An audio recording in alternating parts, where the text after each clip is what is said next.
Assalamualaikum warahmatullahi wabarakatuh. Perkenalkan, nama saya Nur Safira. Pada kesempatan kali ini kita akan membahas mengenai pendidikan anak berkesulitan belajar.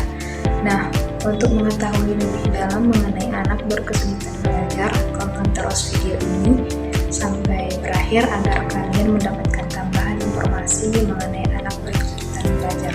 Selamat menyaksikan. Sebelum kita melangkah lebih jauh untuk mengenal apa itu anak berkesulitan belajar, kita harus mengetahui terlebih dahulu sejarah istilah kesulitan belajar ini. Nah, dalam sejarah ini terdapat 4 fase yang perlu kita ketahui. Fase yang pertama yaitu fase dasar yang berlangsung sekitar tahun 1800 hingga 1930. Fase ini adalah periode di mana penelitian ilmiah dasar mengenai fungsi-fungsi dan kelainan-kelainan otak dimulai.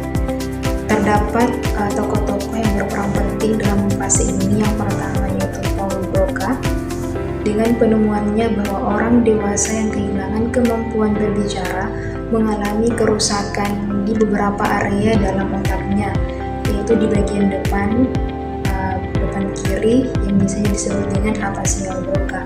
Selanjutnya juga ada John Hamlet Dixon yang menambahkan pengetahuan tadi dengan menunjukkan bahwa bagian-bagian dari otak manusia itu terhubung secara erat. Selanjutnya ada Carl Nickel yang menggambarkan bahwa salah satu bagian dari otak, yaitu bagian temporal, merupakan lokasi fungsi pemahaman bahasa.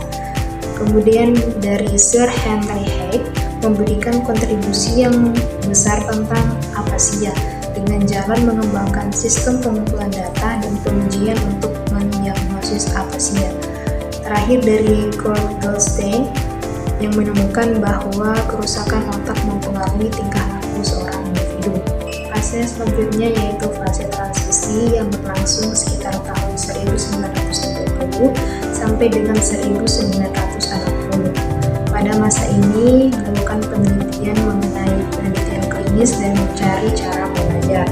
Terdapat juga beberapa tokoh penting yang berperan dalam fase ini. Yang pertama yaitu Samuel T. Orton yang menyatakan teori kurangnya dominasi otak sebagai penyebab kelainan berbahasa pada anak-anak, mengantarkan studi kesulitan belajar ini pada pengembangan metode pengajaran yang disebut dengan metode Orton-Gillingham.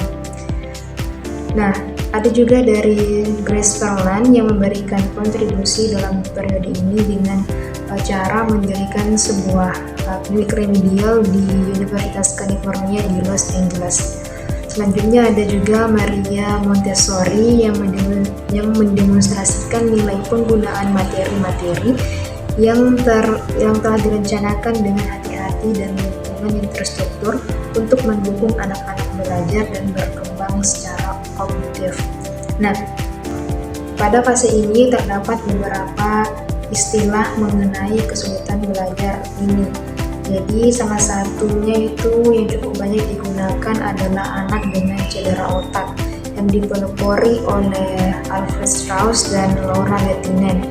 Ada juga minimal brain dysfunction atau disfungsi minimal otak yang direkomendasikan oleh Clemens, dengan terakhir dari Samuel Kirk yang pertama kali mengajukan istilah kemampuan belajar atau kesulitan belajar. Fase berikutnya disebut dengan fase integrasi.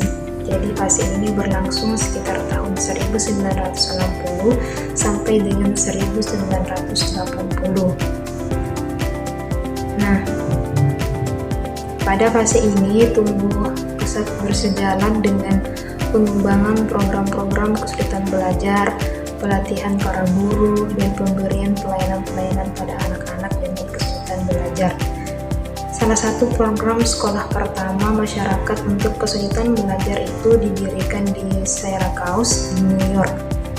Pada tahun 1960 sampai 1970, program untuk kesulitan belajar di sekolah negeri telah berjalan dengan pesat di seluruh wilayah Amerika Serikat.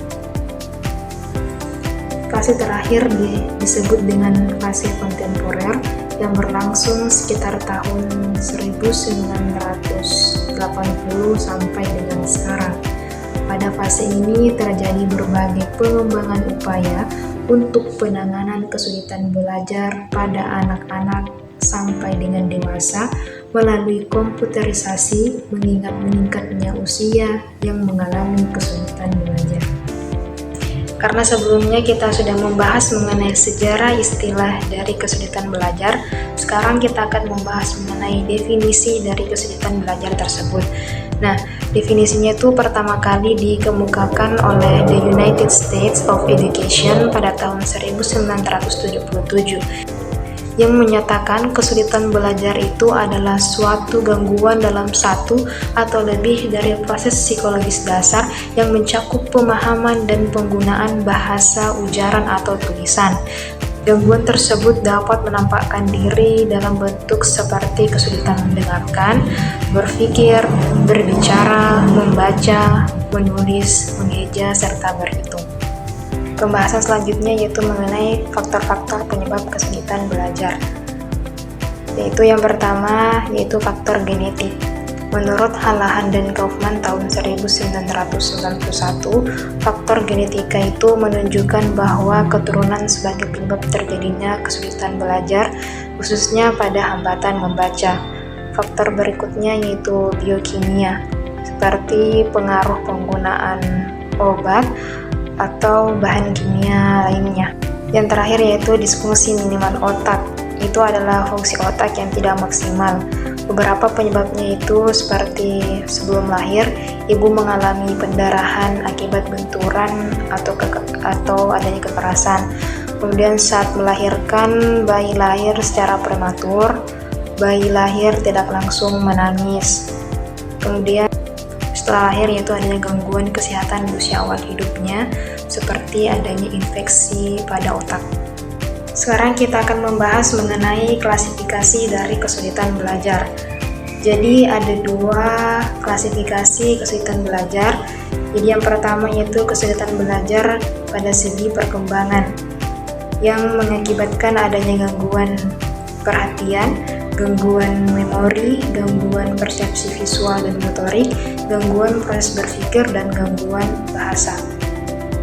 Kemudian klasifikasi yang kedua yaitu kesulitan belajar pada segi akademik seperti kesulitan membaca, kesulitan menulis, dan kesulitan berhitung.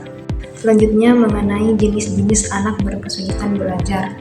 Yang pertama disleksia. Itu adalah sebuah bentuk kesulitan belajar spesifik yang dialami seseorang dalam melakukan kegiatan membaca. Ciri-cirinya perkembangan kemampuan membaca terlambat daripada anak seusianya, kemampuan memahami bacaannya rendah, serta kalau membaca sering banyak kesalahan. Selanjutnya ada disgrafia, yaitu sebuah bentuk kesulitan belajar spesifik yang dialami seseorang dalam melakukan kegiatan menulis. Ciri-cirinya sering terlambat selesai saat menulis tulisan, sering salah menulis huruf B dengan P, T dengan Q. Kemudian hasil tulisannya jelek dan tidak terbaca, tulisannya banyak yang salah atau terbalik, kemudian ada huruf yang hilang. Dan terakhir ada diskalkulia. Itu adalah sebuah bentuk kesulitan belajar spesifik yang dialami seseorang dalam melakukan kegiatan berhitung. Ciri-cirinya sulit membedakan tanda tambah, kurang, kali, atau dan lain-lain. Sekarang kita sudah sampai pada pembahasan terakhir kita kali ini, yaitu mengenai identifikasi dan asesmen. Jadi identifikasi ini adalah upaya untuk mengenali anak berkesulitan belajar. Sedangkan asesmen sendiri itu mengacu pada pengumpulan data untuk memberi gambaran atau memberikan pemahaman yang lebih baik pada permasalahan tertentu, misalnya seperti kekuatan dan kelemahan siswa. Untuk melakukan penegakan diagnosis dapat dijelaskan dari gambar berikut ini. Jadi proses identifikasi anak learning disability yang sudah banyak berkembang di negara maju menggunakan framework response to intervention atau RTI yang memiliki 4 karakteristik, yaitu kualitasnya yang tinggi, kemudian screening universal untuk masalah akademik dan perilaku, pemantauan kemajuan berkelanjutan, serta beberapa tingkatan yang perlu penanganan yang semakin intensif. Baiklah, itulah pembahasan mengenai identifikasi dan asesmen. Dengan selesainya pembahasan kita mengenai identifikasi dan asesmen, berarti berakhir pula video pembelajaran ini. Sekian, wassalamualaikum warahmatullahi wabarakatuh.